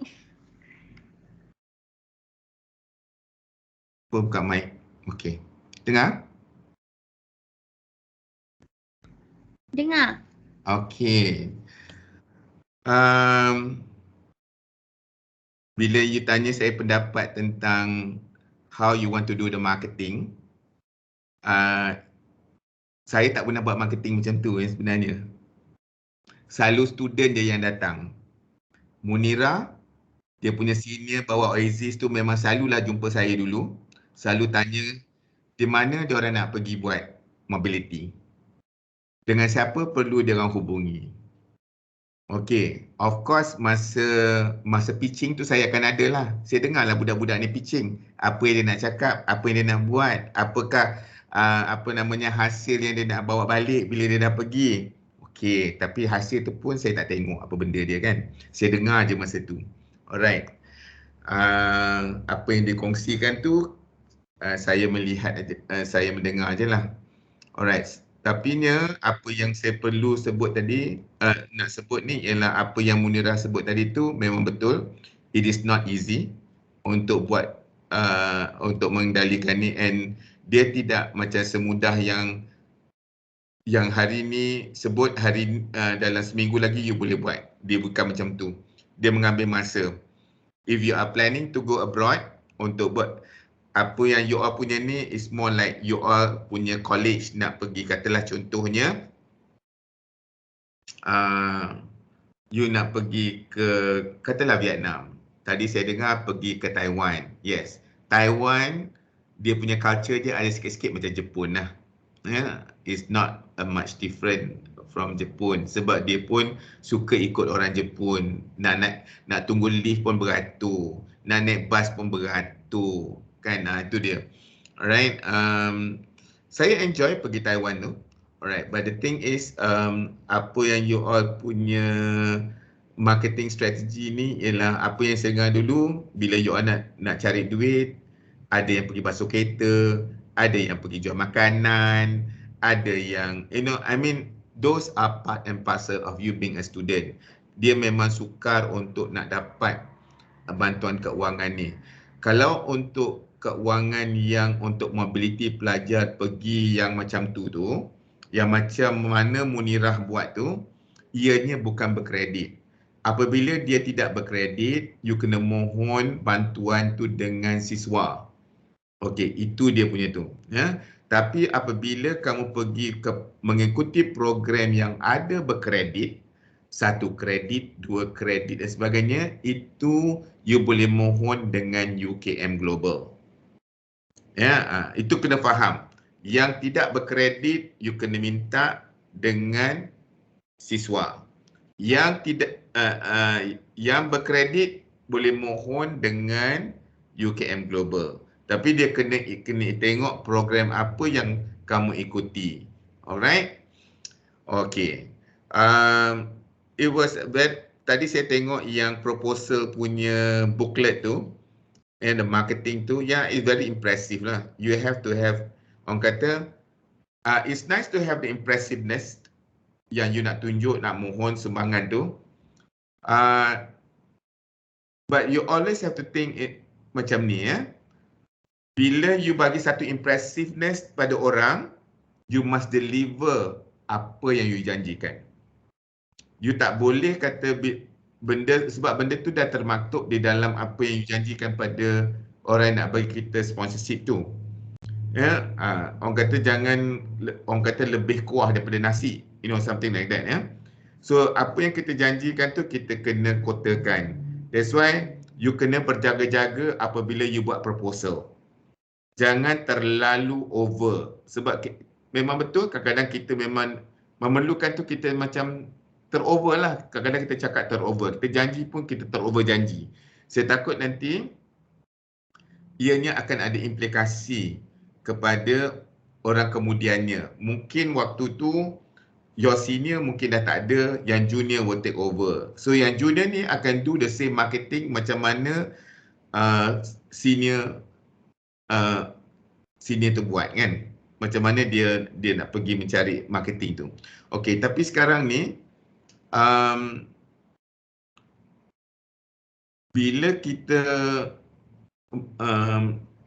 kita buat marketing ni, kita kena pastikan bahawa if it is from Encoma, apakah Encoma boleh provide untuk the sponsors tu. Adakah kalau dia macam berniaga, adakah there's a space untuk dia berniaga tak di KUO? Ataupun ada tak, if you want to be part of dia orang punya marketing team, you boleh ke? But the thing is that you have to remember, yang seperti saya bagi tahu tadi, ialah never over excited untuk kita berjanji dengan orang. Kita kena jaga-jaga.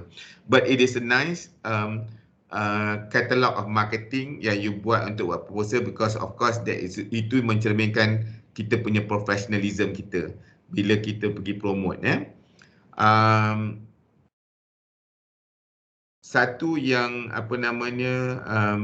one thing for sure, seperti mana yang Munirah sebut tadi, bila kita plan, ialah nampak tadi Munirah punya plan tu is very rigid. Dia macam orang ni kena jaga ni betul-betul, orang ni kena buat ni betul-betul. But the thing is that knowing, you must remember satu, bila kita seorang pelajar, kita tengok pelajar ni macam mana. Dia commit ke tak commit? Satu. Kadang-kadang kawan-kawan kita juga kan, nak cakap pun salah, tak cakap pun salah. Lepas tu bila dah buat silap, nak marah pun tak boleh nak marah. Kawan kan. Okay. So this is when you have to understand that kita tak kata semua orang macam tu.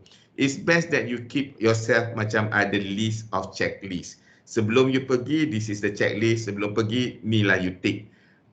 CJ dah ada ke tak ada, hadiah pertukaran dah ada, must tick sebelum pergi kan. Tapi of course bila dah ramai-ramai tu kadang-kadang ianya terlupa. Okay.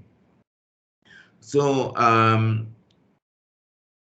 dari segi penyediaan untuk you all punya macam masa pitching tu, you jangan masa pitching tu, bila siswa menjemput you all untuk pitch, saya rasa you tak perlulah cerita semua kot apa yang dalam you punya proposal tu. It's more like a bullet point to you untuk you bercerita. Pastikan orang yang pergi ni betul-betul orang yang faham tentang program tu. Jangan tiba-tiba hari yang waktu pitching tu you suruh orang lain pergi. Memang lain cerita dekat situ, lain yang dia cakap. Itu biasa saya dengar pun kan.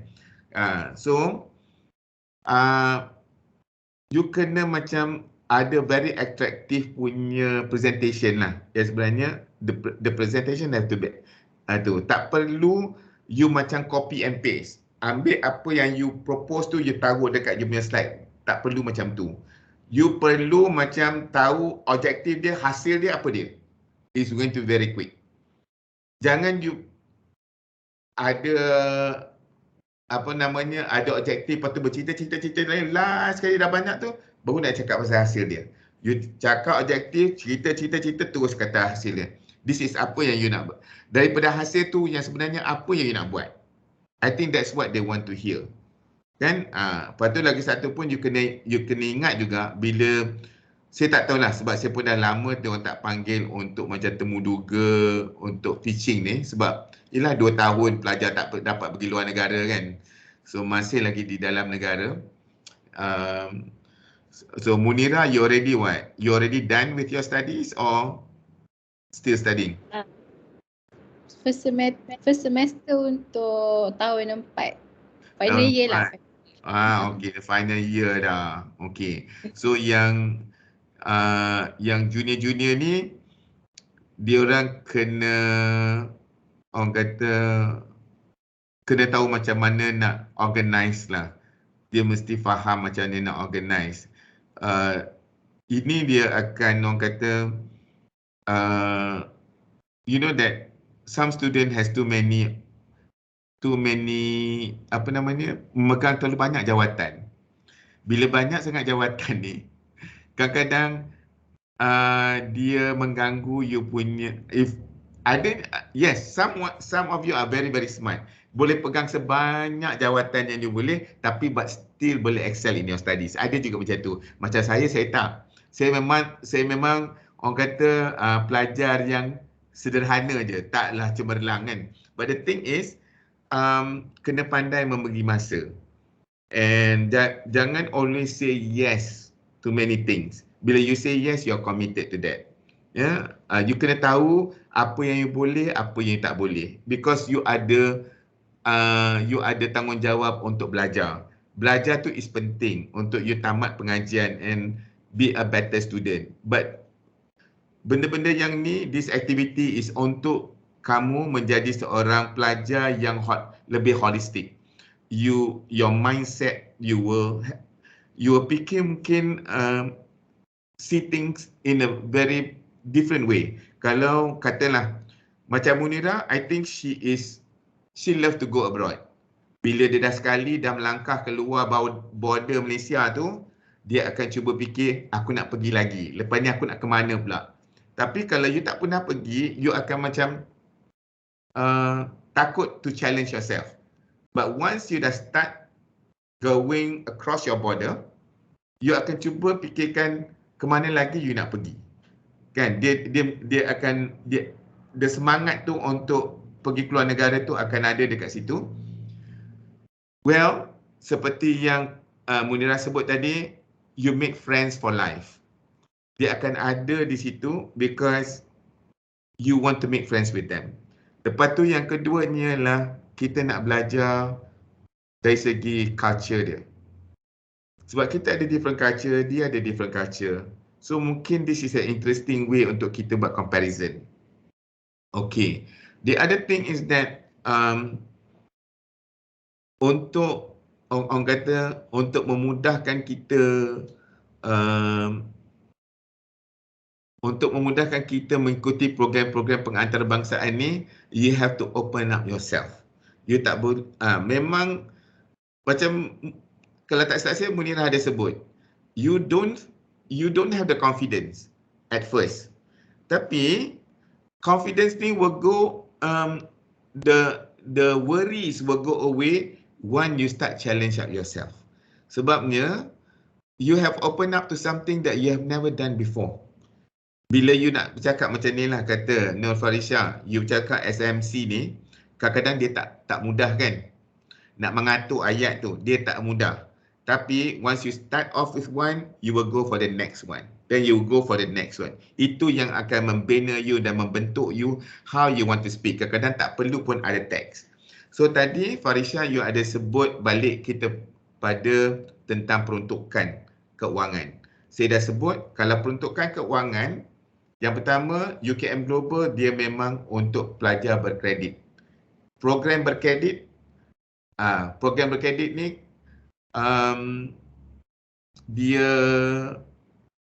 this is the thing that dia akan bagi apa yang you akan ikuti semasa you ikut program tu, and then you bawa balik dia transkrip tu, tunjuk kat you punya ketua program, ini apa yang you dapat. But the thing is dia terpulang pada ketua program berkenaan sama ada menerima atau tidak, tapi it's nice to tanya that you nak pergi buat program, you nak mengikuti program berkredit katalah ke Indonesia.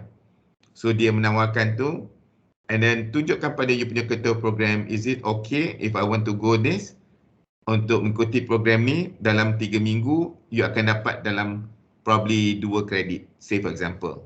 Okay, so you bertanya, tapi ada student program tu berkredit, dia pergi je, whether dia balik dia dapat kredit ke tak, tu pulang, but still dia akan continue because it's a short term je kan. Bukan macam one semester program tu. Okey, saya nak bagi tahu juga di sini bahawa all of you kalau boleh you go and look for OIR punya Facebook, like the OIR Facebook tu.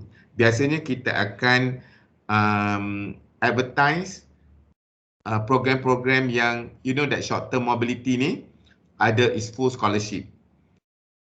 Especially kalau tu Taiwan, China, Indonesia ada tapi tak sepenuhnya.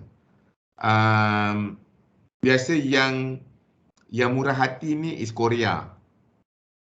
Korea, Taiwan, China ni murah hati. So you pergi je lah. 2 minggu, 3 minggu, kan semua cover. Makan, transport, jalan, tu. They will cover. So go and like OIR Facebook, nanti dekat situ akan adalah program-program yang kita akan advertise kat situ yang whether it's a full scholarship dan sebagainya. Sekarang ni dia banyak scholarship yang akan keluar tak lama lagi, tapi scholarship ni dia tidak mudah untuk dapat lah. Apa jua pun dia tidak mudah. So sekarang ni ada satu program yang yang one semester program ke US, dia panggil UGrad. Tapi UGrad ni you kena buat essay dan sebagainya kan. Orang kata buat je lah macam mana pun, mana tahu kot rezeki-rezeki dapat kan. So dia one semester program, dia semua tanggung lah, it's a full scholarship. Dan lagi satu ialah ke Canada, dia ada full scholarship juga. Dan kalau ke Canada ni, ianya memberi scholarship kepada pelajar dan universiti berkenaan, perlulah universiti yang ada rakan kepada UKM. So that is a one semester program, ya. So dari segi bila berbalik pada cerita mobility ni daripada kewangan tu tadi tu, you nak pergi, you memanglah you kena cari duit. Tapi macam mana you nak cari sumber duit tu, so you have to betul-betul orang kata sit down and work it out. Jangan sampai macam you memang nak pergi sangat tapi usaha-usaha nak cari duit tu kadang-kadang tak semua orang boleh bagi duit pada kita kan. So tapi saya tahu Oasis ni banyak duit. Banyak duit tak Oasis? Adalah duit tu. Saya dengar dulu nak pergi Germany. Sampai Germany, pergi Australia. Lepas tu pergi Korea. Okay. Alright. So never mind. Itu adalah you all punya, that you all punya tabung. Make sure that semua ahli dapat merasa pergi buat mobility. Apa jua mobility ni. Dan if you all nak pergi buat mobility, kalau katalah tahun depan, insyaAllah bila border dah buka, you all wants to go and do mobility, you all boleh datang jumpa saya di pejabat UKM Global, di Aras 2. Kemana you all? Baru ni pelajar daripada KIY dah datang jumpa saya. Mereka nak pergi ke Thailand dan sudah pun minta alamat dan juga universiti yang mereka nak pergilah. Saya tanya nak pergi ke mana? Dia kata Thailand. Thailand tu besar. Thailand tu di mana? Chiang Mai ke, Bangkok ke, Songkla ke, atau ke mana? So dia kata kalau boleh nak ke Bangkok. Okey, kalau nak ke Bangkok, kita ada banyak rakan-rakan universiti kat situ. So tapi saya cadangkan dia dua universiti, Mahidol dan juga Chulalongkorn. Sebab itu adalah taraf di mana if you guys pergi ke situ, dia setaraf dengan UKM. Ya. Yang lain tu dia tak setaraf, tapi dia ada program-program yang baik juga. Maybe it's something that you all boleh share dengan pelajar-pelajar dia, pelajar-pelajar mereka. So itu satu dia lah. Kalau you want to go beyond that, keluar daripada ASEAN, boleh juga pergi keluar daripada ASEAN. Kemana you nak pergi? Is it you nak pergi macam Taiwan tadi, Munira sebut, we have a lot of partners in Taiwan. Kalau you pergi China, rasanya kalau siapa pun dah pergi China, dia akan merasakan bahawa wah, tak tahu pun negara China ni macam ni, punyalah moden, punyalah high tech ni kan. Punyalah besar bandar dia.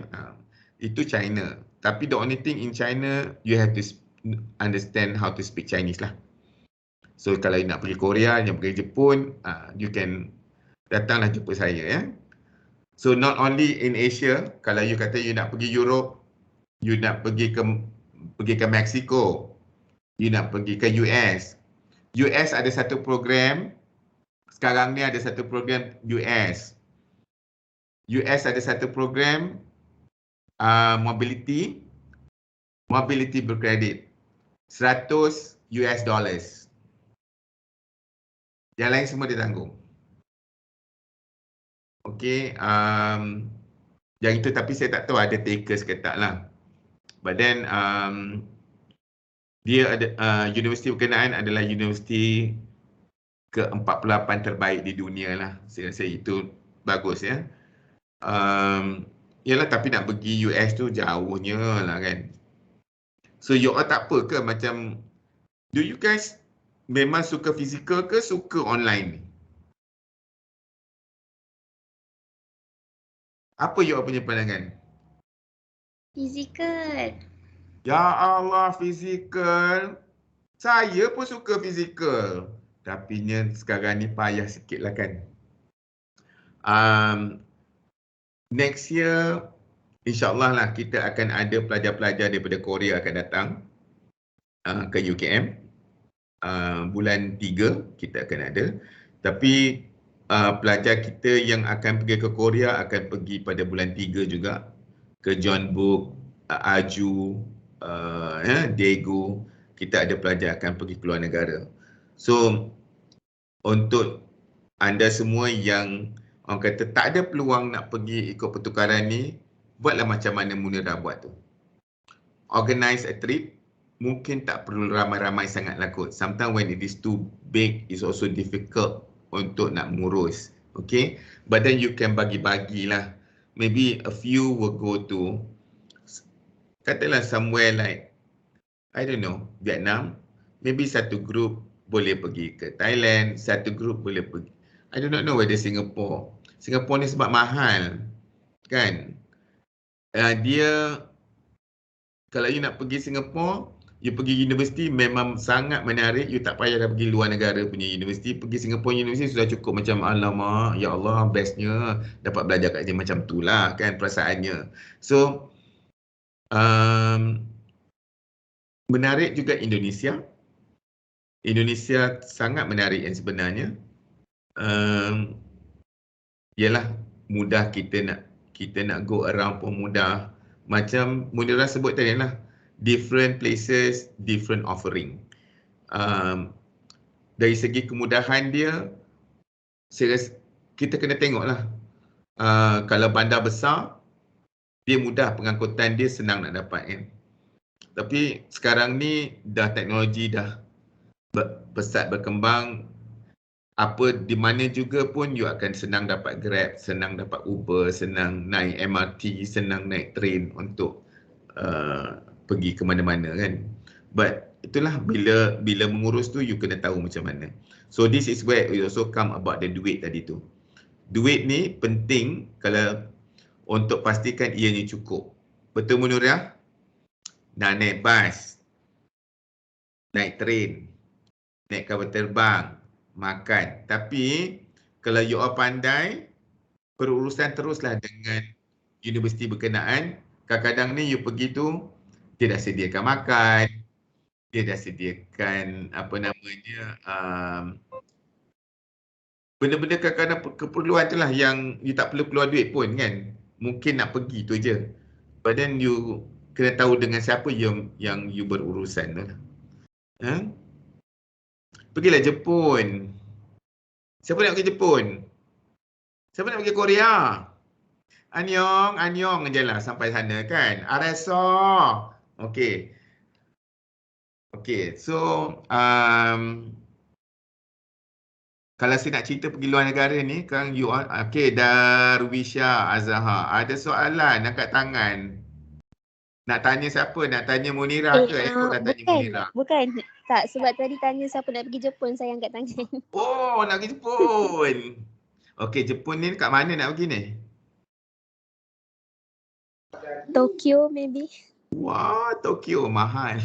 Okey, tapi Tokyo ni banyak, kita ada banyak rakan-rakan universiti di Tokyo dan kita pun ada pelajar-pelajar kita yang bekerja di Tokyo. So you can meet up with them and then some of them are very close to us, especially university macam Sophia University di Tokyo, Tsukuba, apa namanya ni, Tokyo University of Foreign Studies, Ibaraki, banyak.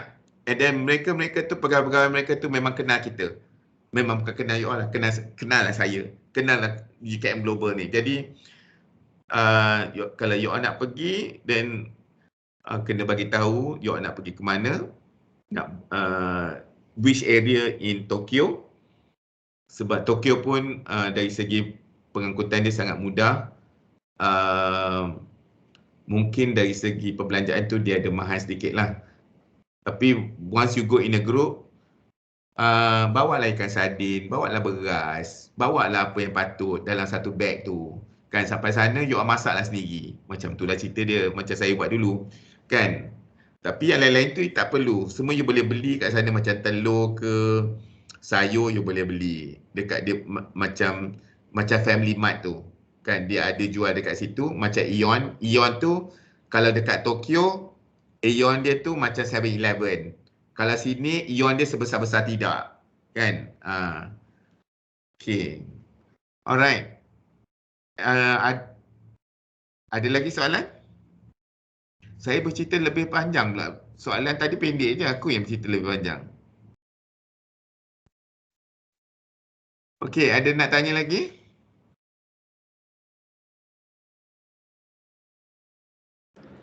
Dalam chat box Cik Hafiz. Dalam chat box saya. Okey, sekejap ya. Ada yang tanya macam mana nak tahu mobility tu berkredit ataupun tidak. Oh, okey. Kalau nak tahu ianya berkredit atau tidak, dia dalam dia punya iklan tu dia akan letak. Dia kalau tidak berkredit dia akan bagi tahu dia ianya tidak berkredit. Usually dia akan bagi tahu sebab setiap universiti bila dia menawarkan credit transfer, dia akan letak program ini adalah program berkredit. It's a program with credit transfer. Dia akan letak yang tu. Okay. And biasanya yang program berkredit ni dia akan di-advertise di OIR punya Facebook lah. Ataupun you boleh pergi ke pejabat, you di fakulti ada pejabat antarabangsa kan? Jaringan antarabangsa ke something like that. Ada tak hal ehwal jaringan? Pergi ke pejabat tu. First of all, you tanya ada program mobility yang ditawarkan oleh rakan universiti ataupun kalau katalah anda ingin pergi teringin nak pergi mohon untuk menjadi pertukaran pelajar, you boleh tanya dengan staf yang di pejabat berkenaan di ke mana yang you boleh pergi. Dia akan ada list-list nama country dan juga nama universiti tu. Tapi sekiranya tak puas hati kat situ, boleh dia datang kat UKM Global. Kita cari, kita buka je buku tu dekat data tu, dekat internet tu, kita cari je mana universiti yang rasa berkenan kan. Kita terus pin je kat situ, tengok dia terima tak you punya fakulti. Tapi biasanya bila dah ada MOU tu, mana-mana universiti, mana-mana fakulti pun boleh mohon ya. You can still go. Walaupun bukan MOU tu di bawah fakulti anda, tapi di bawah UKM ataupun di fakulti lain, you all masih boleh pergi. Okay? Sebab ianya terbuka. Ada lagi? Ada untuk soalan untuk saudari Munirah pula. Ada orang tanya, saya nak tanya apakah cadangan yang boleh diberikan berkaitan dengan cara atau platform-platform untuk publish research? Boleh saudari Munirah terangkan? Platform publish research program mobility macam tadi ke? Ya. Kalau yang tu bukan under saya punya program, under Danish O, tapi saya rasa dia berkait dengan Sekretariat Penyelidikan ke Kak Fani? Penyelidikan. Kan boleh tanya Kak Fani kot soalan tu. Dah tak je dah. Sekarang yang itu memang publish makan cari which one is good untuk publish paper. Macam baru-baru ni in medicine punya. So kita memang minta platform kat situ lah which is yang diorang sponsor. Okay. Okey, terima kasih. Kalau ada soalan seterusnya pun lagi untuk saudari Munirah. Kalau tidak disediakan tempat khusus untuk solat di tempat yang kita pergi, adakah boleh kita solat di mana-mana ruang kosong ataupun macam mana waktu saudari Munirah handle masa kat Taiwan? Okey, pasal solat ni, sebelum begitu kami confirmkan dengan orang yang arif dengan agama untuk tahu berapa hari yang kami boleh jamak waktu itulah. Lepas tu kami sebabnya macam mana masa kami pergi tu kami pergi masjid. So cari masjid, lepas tu cari surau. Surau tu memang susah, tapi usually kalau macam kedai-kedai yang halal, kadang-kadang diorang ada sediakan ruang solat. Boleh tanya juga kedai tu. Sebab waktu kami pergi tu memang tak ada isu, tak ada tempat solat lah, sebab dekat universiti yang kami pergi pun ada ruang solat dibagi. Dekat apa, kedai restoran pun ada juga ruang solat. Dan dekat dengan masjid apa semua. So yang tu logistik yang kena cari tempat-tempat macam tu. Macam mungkin kalau tak silap korang nak pergi Korea kan. So dekat Korea surau dekat Korea surau tu agak susah. Dia ada tempat yang macam susah, ada tempat yang mudah. Sebabnya ada satu tempat tu banyak kedai-kedai restoran halal, diorang ada surau dekat restoran diorang tu. So yang tu kena dig deeper lah. Tak boleh nak cakap juga. Okay. Untuk marketing strategi soalan yang marketing strategi yang pernah dibuat. Waktu sebab saya sebelum COVID, so macam-macam lah buat. Macam Cik Hafiz kata, nak pergi tu memang kena pulun. Nak pergi buat social work, cuci kereta, cuci motor, cuci rumah orang, lipat baju, berguni-guni pun pernah. Sebab nak dapat duit kan. Duit pun sehari kita orang buat tu kita orang biasa buat weekend lah. Waktu tu kena pandai bahagi masa dengan study, dengan nak pergi cari dana lagi. Sebabnya kalau berharap dan bergantung dekat pitching company je susah. Belum tentu. Sebab kita fikir macam program kita ni bagus, mesti company berminat nak tu, tapi tak. Kadang-kadang diorang tak pandang. Kadang diorang tak pandang pun. Tu cabaran lah, especially marketing. Kena power lah time tu. Lepas tu UKM pun ada bagi dana kan. Waktu tu pun kena struggle untuk dapat, sebabnya bukan program kita seorang je. Banyak program lain yang berebut juga nak dapat dana tu. So memang kena hantar tu orang yang memang speaker, presenter yang sangat bagus. Kalau terlepas tu memang rugilah, sebab bukannya 1,200. Macam Taiwan dapat almost dalam 8,000 tak silap saya. Waktu tu. So memang banyak. Okay, macam-macam. Mungkin sekarang lepas COVID boleh, saya tak tahulah, tapi ni based on apa yang saya terfikirlah. Boleh go for online tutoring ke? Sebab sekarang banyak platform website untuk online tutor. Janganlah ambil yang macam mana, janganlah ambil yang heavy sangat. Macam kita mungkin boleh deal dengan student UPSR pun boleh juga kan. Kita boleh online tutor diorang satu session kadang-kadang RM50 apa semua. Yang tu kita boleh contribute dekat program kita juga. Tapi kena pandai jaga masa, jangan terlepas tadi. Sebab Kak Fani dia memang akan minta pointer korang nanti. Dia akan check pointer korang. Buat apa-apa pun kena check pointer. Dia akan check pointer korang nanti. Macam tu. Okey, terima kasih Saudari Munira. Setakat itu sahaja sesi Q&A kita. Maaf kerana tidak dapat menjawab soalan lain kerana masa agak mencemburi. Betul ke? Tak apa, saja. Okey. Untuk pengetahuan semua, tim Oasis Hela kali ini akan menjalankan mobiliti di Jepun dengan bawa fokus mengenai halal industri di sana, dan untuk mengetahui perkembangan industri halal di Jepun dari semasa ke semasa. Jika tiada halangan daripada universiti dan Majlis Keselamatan Negara, kita akan pergi ke sana untuk meneruskan delegasi-delegasi yang telah tertangguh selama 2 tahun disebabkan pandemik ini. Terima kasih atas pendapat yang diberikan oleh Syafiq dan saudari Munira. Diharapkan pendapat yang diberikan ini dapat membantu ahli ELA untuk melaksanakan program OASIS ini di masa akan datang.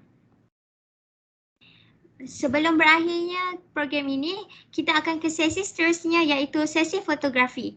Diminta para hadirin hadirat untuk membuka kamera untuk melancarkan sesi bergambar bersama-sama para penceramah jemputan kita. Okey, semua diminta buka kamera sekejap. Ambil gambar.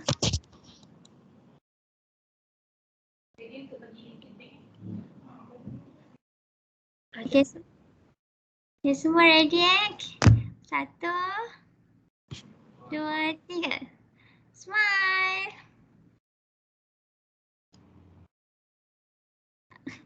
Okey. Terima kasih semua. Dengan berakhirnya sesi fotografi itu tadi, maka berakhirlah sudah program Mobility Talk kita pada hari ini. Diminta untuk para peserta mengisi feedback yang akan diberi sebentar lagi. Saya bagi pihak majlis mengucapkan jutaan terima kasih di atas kehadiran dan juga memohon beribu kemaafan jika terdapat sebarang kekurangan yang berlaku sepanjang program ini berlangsung. Sekian, selamat malam, berjumpa lagi kita pada masa akan datang. Wabillahi taufiq wal hidayah. Wassalamualaikum warahmatullahi wabarakatuh. Terima kasih semua. Terima kasih.